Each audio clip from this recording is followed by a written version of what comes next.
All right, Chris. Well, this is episode 14 of the Steadfast Podcast, and we are continuing our journey through the book of Matthew. We're in chapter 13 now. We've been talking for a couple weeks about some of the parables that he's been giving, and now we're talking about the parable of the mustard seed, and also another one about leaven. I almost said yeast. I don't know if there's technically it's a difference. Idea. Yeah. Awesome. Well, will you read it for us? So Matthew 13 verses 31 through 35. He presented another parable to them. The kingdom of heaven is like a mustard seed that a man took and sowed in his field. It's the smallest of all the seeds, but when grown, it's taller than the garden plants and becomes a tree, so that the birds of the sky come and nest in its branches. He told them another parable. The kingdom of heaven is like leaven, that a woman took and mixed into 50 pounds of flour until all of it was leavened. Jesus told the crowds all these things in parables, and he did not tell them anything without a parable, so that what was spoken through the prophet might be fulfilled. I will open my mouth in parables. I will declare things kept in secret from the foundations of the world. Wow. Foundation of the world.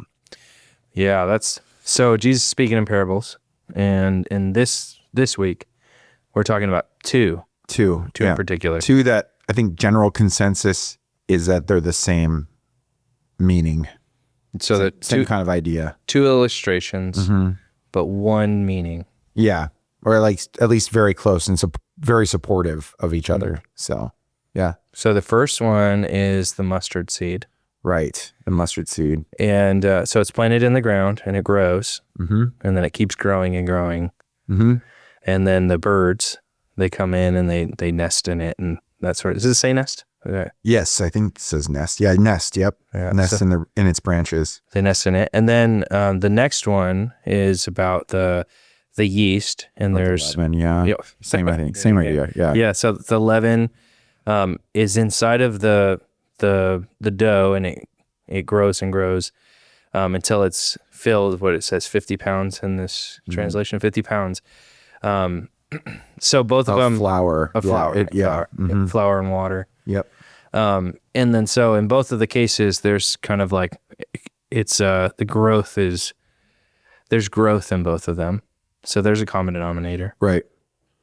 What else? What else do these two kind of have in common, or help me make the connection between the two?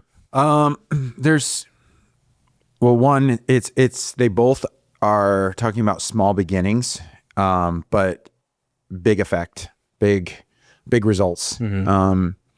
So it starts with like the mustard seed, which is the smallest of the seeds of all the garden plants, right? So not the small seed that exists. This isn't an aha gotcha moment or whatever, but it's talking about a seed everyone would know well, in their context. Yeah. And it is very small. You've seen a mustard seed; they're really small, tiny, and but yet it can grow into becoming the biggest of all the garden plants. And so he's saying a small beginning can lead to a really big result. Same with the leaven. 50 pounds of flour is a lot of flour, but a little bit of leaven mix in will affect the whole of the flour. It gets tricky because there's really two well-established camps on how to interpret, because what else is unique about both of these, or what else they both have in common, is there's two different subjects or objects in the story that are kind of seen as bad all the time. So you have birds, which are generally speaking, we just saw it in the parable of the sower. They're the ones that were picking the seed. They were bad. They were evil. Like they had an evil intent. They came and picked off the gospel seed that wasn't taking root. And then we have leaven, which is, we just did the Seder and, talked about the Passover, where the leaven is representative of sin and how it takes over. And Jesus warns of the leaven of the Sadducees and Pharisees in Matthew 16, I think 16. He also warns of or Paul talks about leaven, and it's approach. So we're looking at it going like, why are these kind of seemingly bad?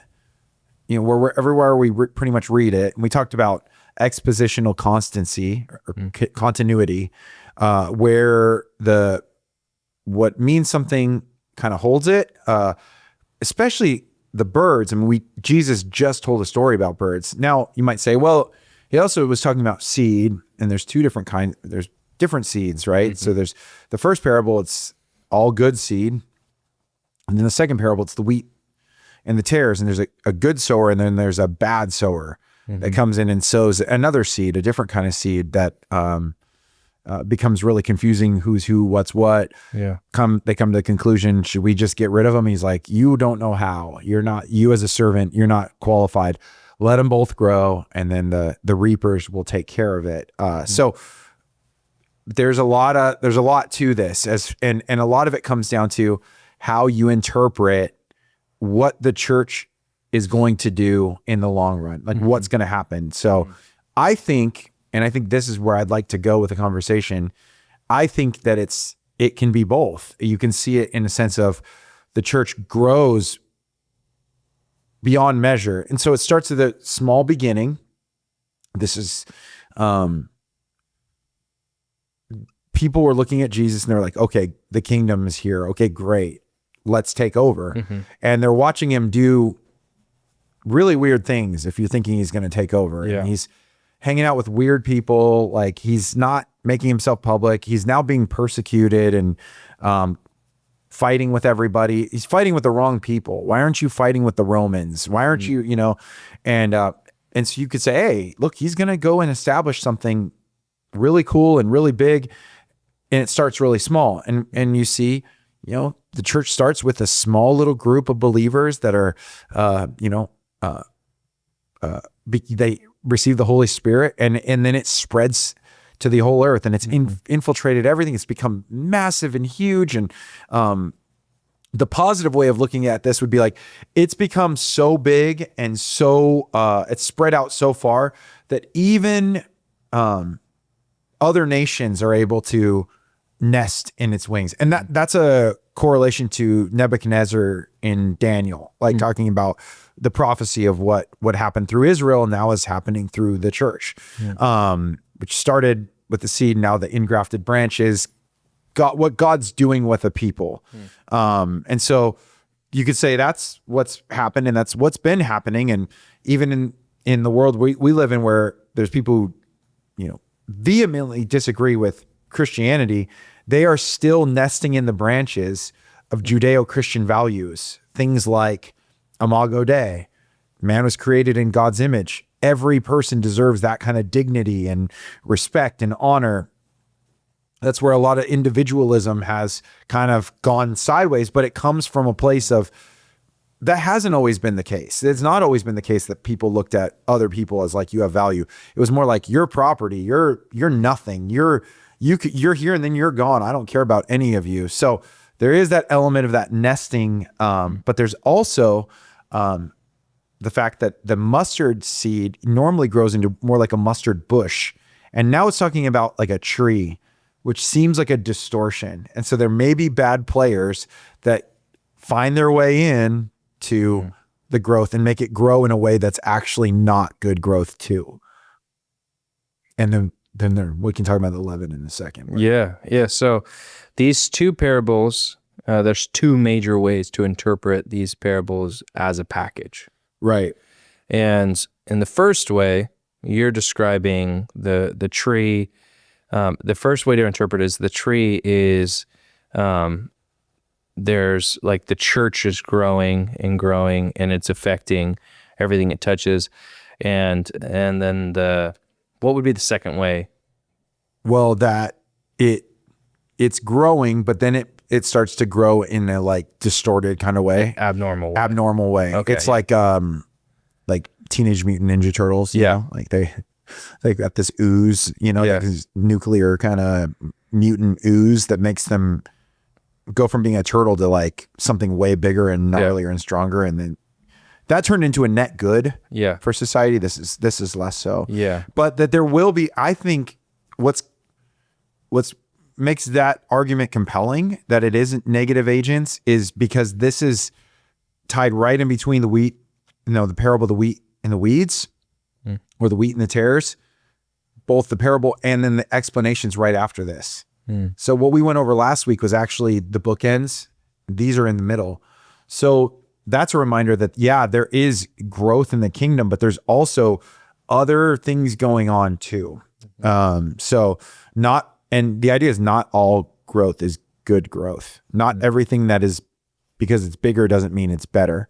And I think that is a real thing happening in the church right now, where people go, that church is big. Wow, they must be like doing the right thing. And then you find out like they aren't preaching the gospel at all. Like it's not, or there's some serious issues going on or whatever, that's not, the goal is not to get into all those things, but like we think kind of with like a, success oriented, capitalistic mind. Hey, if you're getting people through the door and you're able to build big buildings and you're able to do all these things, or in social media, if you're able to get a big following and all these kind of things, you must be successful. You must know what you're talking about. That is definitely not what Jesus is talking about. Like where it's like, just because you say you're something or act like you're something or whatever, that is not how it works. And there's many who he even says are going to cry, Lord, Lord. And he's like, I don't know you. I didn't know you. I never knew you. So the reality of there being a distortion, I mean, you don't have to, that we're not just learning that. We know that, that exists. We also know the church has grown in ways that are beyond measure, and is infiltrated in its best state. The church has become a blessing to things like music, art, culture, the medical world, humanitarian aid, orphanages, hospitals, all these things that were started by those people who love the Lord and are like, how do I use what I've been given with the need I see and infiltrate that? And it becomes, and that's kind of even, you see the leaven where you can become the small piece that can make everything grow and change. The problem is there's also, leaven is seen as a symbol of sin and a symbol of distortion and disorder. So what do we do with that? Yeah. So the quarrel or the difficulty is, in a lot of ways to interpret parables, people often see patterns, or, right. Jesus describes patterns in some ways. And so birds are often seen as like malicious. Yeah. I think like doves aren't seen like that. There's like specific kind of birds, but birds are not seen in a positive light. They're seen as these like pickers that take and, well, as a farmer, you don't want birds. No, you don't want birds. Yeah. Like I planted like some grass in my yard and I see birds hopping around. I know what they're doing. They're eating the seed. Yep. Like they're taking the seed. I don't care how cute they are. These are not my friends, You know what my neighbor does? It's kind of strange. He just pours a pile of bird seed on the sidewalk. I don't know if this is an effective technique, but this is what he does to protect his lawn. I think what he's doing is he's just trying to divert them. He literally, frequently, he'll just pour a pile. But then don't you get like more birds around? I don't know. I feel like it would like cause you to have like the bird community. I feel like, yeah, that's what I would, if I was a bird, I'd be like, hey, and once the seed runs out, this guy's the hookup. Yeah. Oh, by the way, there's grass there too. Oh yeah. If you run out of here, just go over there. So anyway, yeah. Interesting theory. Yeah. I don't know. His lawn's not the best. So if he hears this, I'm sorry. He's trying. He's trying. Yeah. He's trying. But, yeah. So birds are, like even the parable of the soil. So you pointed out, they're seen negatively. Yeah. They're picking God's word off the hard soil, and it's not. And then leaven also tends to get used as a picture of the permeation of sin and how sin affects everything. And we know that to be true. Yes, we know it to be true. And leaven is a really good example of that, because once you get it in there, it just keeps going. Yeah, it just keeps going. Yep. Yeah. People think they can have pet sins. Mm-hmm. And they think that they won't affect other areas of their life, but Scripture tells us that even a little bit will leaven everything, just like yeast in bread. So now the decision that has to be made is what you're describing, is that either you determine that those patterns don't apply to here and you interpret it one way, right? Or you keep the patterns and you interpret it another way, right? Yeah. And you're saying that either one, the outcome, they're true, right? Either if both paths that you pick now so we explore one, we're like that. Well, we see that to be true. Everywhere the church grows, it blesses people. And then on this other side, this other things that both the good and the bad grow together. Like that's true as well. Am I summarizing those? Yeah, absolutely. I mean, it's fertile soil. Yeah. In some sense, right? Like where it's like there's great growth, but there's also both grow. It's like the wheat and tares. Like they're both growing equally as well in a sense, like, or there is that opportunity. Yeah. Where I think the intent of the church, no matter what your theological view of what the church is to ultimately be and how it will ultimately ring in Jesus coming back, we should be driven by wanting to see the world transformed. And we see that in the Great Commission. That's where, the gospel is preached. The good news of Jesus is brought out. And then we're to make disciples, and which is a disciple makes disciples. It's this thing where there's multiplication, where multiplication's crazy when you realize how fast things change, like, what's 2 times 2 is 4. 4 times 4 is 16. All of a sudden the numbers become huge really fast. But there's also an element where we see bad teaching, bad theology, bad practice that's allowed to sit in with maybe even something that's good can lead to a weird distortion that might even look like it's under the banner of Christianity that's really not. I feel like that fits with the weeds and the wheat, like where you're like, they look so similar, but there is something missing. I don't know what's what. And that's where Jesus says, well, it's not your job to pick which one's which right now. It's your job to like be faithful, do what you're supposed to be doing. Don't worry about the rest. You be wheat. Don't worry about the weeds. You be wheat. Don't worry about the wicked. You just be righteous. Don't worry about all that stuff. I mean, the wicked will always be there, until the Lord comes back. But you be light. You do your thing. You be life. Don't be sucked into darkness and death. You bring others to light if possible. So I think they both work in some sense, because I think it shows the power of God and what the church is supposed to be and mean in some sense, but it also shows the reality of and the dangers of what bad theology can do, what bad understanding can do, what bad players and malevolent players who want to use things for their own belly, for their own good, all that stuff, those will be around too.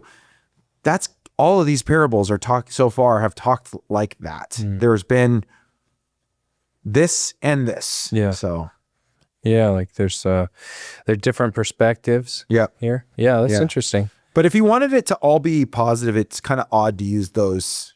Yeah. I think he could use other examples.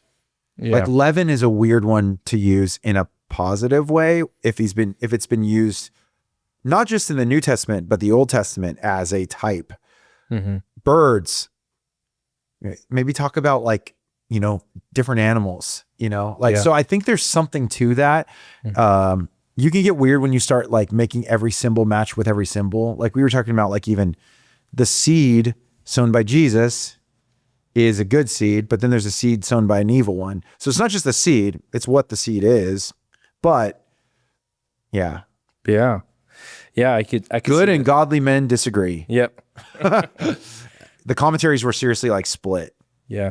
And but most commentaries come to the common ground of, we all believe the church has done this and will do this. Like we all see like that it has changed the world. It is, and it's continuing to change the world. And our hearts should be, man, what are the avenues and arenas where we can go in and bring blessing to people who don't even know they're looking for it? Mm-hmm. That's pretty cool. But I do think it's good to have that side of the caution where you go, don't just believe everything you hear. Don't just go because it's popular or easy or sounds good.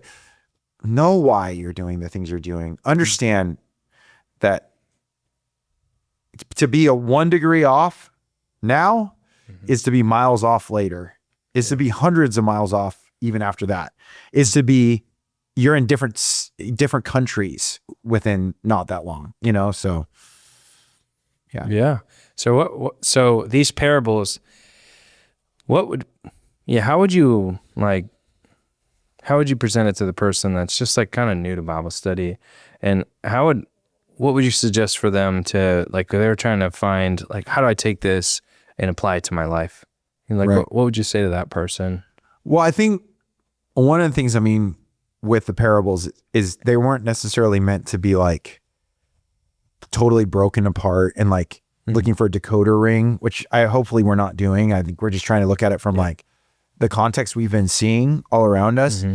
But to see where there is something in there in the story that triggers something in our own heart that goes, wait a minute, like the parable of the sower.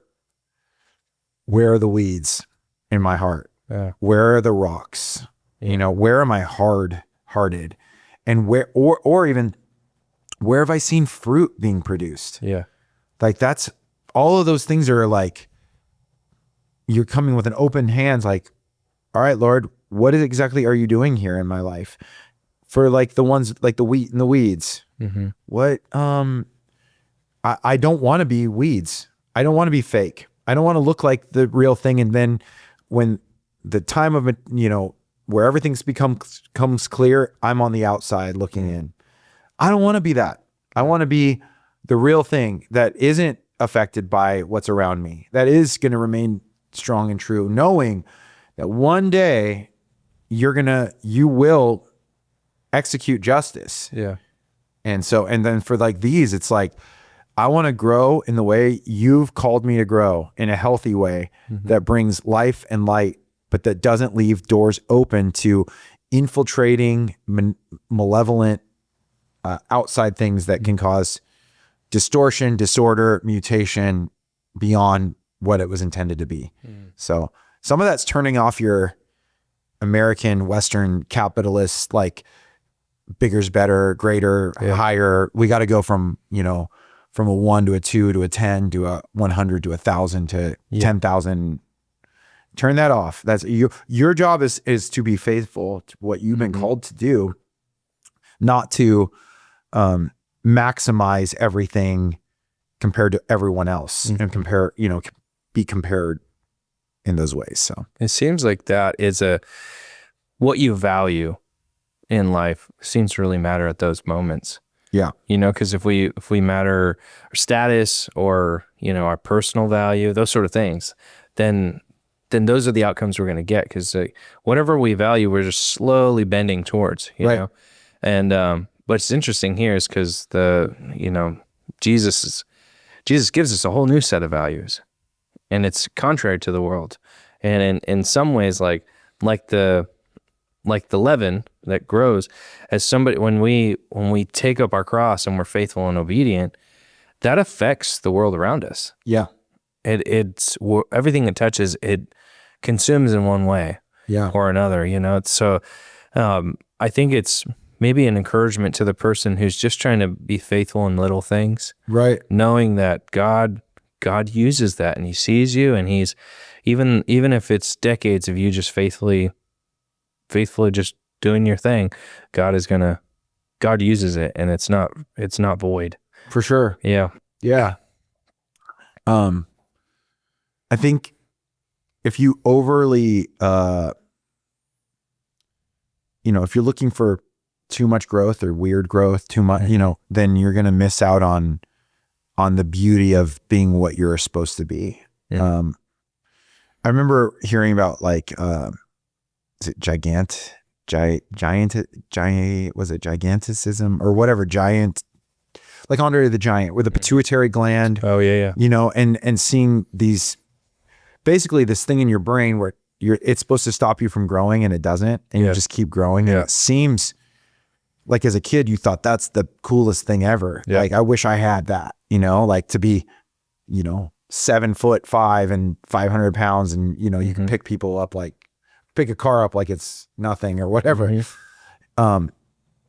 In due time, though, those people don't live very long, unfortunately. And so now when they find it, they'll quickly deal with it. Like there's a surgery that can fix it. And yeah, I mean, but a lot of times you don't know it until it's later, where you can fix the problem that's going on and stop the growing. Because otherwise, I don't think you ever stop growing. I think you might keep growing eventually. And so that's like guys like, was it Robert Wadlow that was like almost 9 feet tall, and those kind of guys. But they're 21 years old and they have a cane and they can barely walk. And it's like, it's nothing against these people, but their bodies are doing something they're not supposed to do. And you want your kids to get big and strong, you know, you want to see them grow and whatever, but there's a point where, we're going beyond what we're supposed to be doing. And there will be cracks and effects on the other side. Like you said, Jesus said, take up your cross and follow me. I was just talking to a friend about this yesterday. So there's like an automatic humility and heaviness to that. Yeah. But then he also says right after that my yoke is easy and my burden is light. So I think if our hearts are set on the wrong thing, our priorities, our values, like you said, are set on just growth for growth's sake, that yoke will never be easy and that burden will never be light. Or you'll be trying to avoid the cross altogether. And that is not what makes you what you're supposed to be. That is not what makes you rooted and strong, that you'll be able to endure seasons of, you know, the rain falls in the just and the unjust. The foundation, you know, that's built in the house is built on the sand or built on the rock. There's a huge difference in how it all works out, but it all starts with the same storms. It all starts with the same waves beating on the house. Just the difference is the inside, the interior life. And so, yeah. Is there anything else you want to add to the? No, I think it's I don't know. It was a very difficult text because I didn't want to make it's easy to like pick one side and straw man the other, but there's that saying, good and godly men disagree, that Gary used to always say, doing Western. And I appreciate that. And even reading commentaries of multiple people I respect, seeing different approaches and views, and yet a charity towards those who have a different view, and to go, I see what you're saying there, but here's what I see. And I'm going to argue it wholeheartedly. I don't know. There's something to working through the hard things too, and just going, all right, Lord, what am I supposed to get from that? You know? So, but for the person that's wanting to like kind of take up more studying this at home, what are some of your go-to commentaries that you use? So I use, depending on the book, I've always liked R. Kent Hughes. I like a lot of his commentaries because they're easy to read, but they're kind of like, they're simple. And then I have like on my Logos software, I usually have a academic commentary that's dealing a lot with like the Greek and deep diving a lot of like the correlation kind of verses and some of the more technical cultural things that you might not know. Like for instance, the mustard seed is using mustard seeds as an example of small was a Jewish like idiom. It was something they would use. It was something like, it would make sense to them. You know, like we have little sayings we say that we go, oh yeah, I know what that means. Even if it's not exactly what you would think, it's common phrasing. But then I have a James Boyce commentary that I read, and then a William Barclay commentary, and then I have an Ironside commentary. There's a bunch of them. I usually end up reading like 5 or 6 just to kind of like get consensus from a bunch of people, and then work through the text off of that, you know, finding verbs and using the Greek, you know. If you had one, which one would you pick? Oh gosh, I don't know.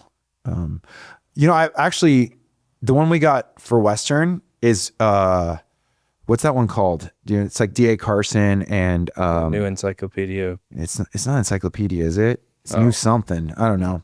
But it's a really good like all-in-one commentary, and it's really simple. So like that one you'd be able to see everything, and they do a pretty good job of explaining different viewpoints in a really concise way, where it's like 2 paragraphs as opposed to like pages and pages. That's nice. I think the Boyce one's pretty good too. Yeah. So he was adamantly that they're bad. The Leaven and the birds. Yeah. So interesting. Yeah, that is interesting. Yeah. All right. Well, awesome. Yeah. Yeah. I got one more week talking about parables. So next week. Yeah. Well, I mean, there's more parables. Yeah. I don't know. We'll see if it's all going to be done. We'll see. Sweet. But yeah. Awesome. Till next time. Till next time.